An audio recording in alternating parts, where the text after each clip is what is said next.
একটা unfortunate incident ঘটেছে যে কালকে ছেলেরা একটা গ্রুপ তারা এখানে আপনার এসে বসে যায় এবং তারপরে একটা আনফর্চুনেট ঘটনা ঘটে।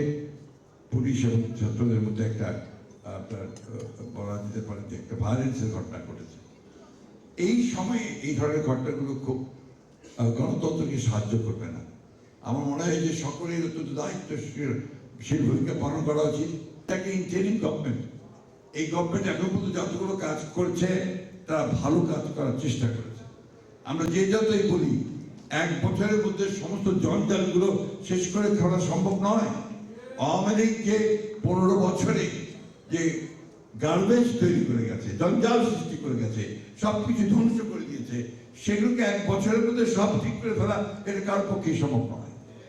এগুলোকে রাজনৈতিক দলগুলোকে দায়িত্ব নিয়ে দায়িত্বশীলতার সঙ্গে একটা অবাধ সুষ্ঠু নির্বাচনের মধ্য দিয়ে যে পার্লামেন্ট আসবে, সেই পার্লামেন্টারি ব্যবস্থাকে শক্তিশালী করার জন্য সেই দিকে আমাদেরকে নজর দিতে হবে।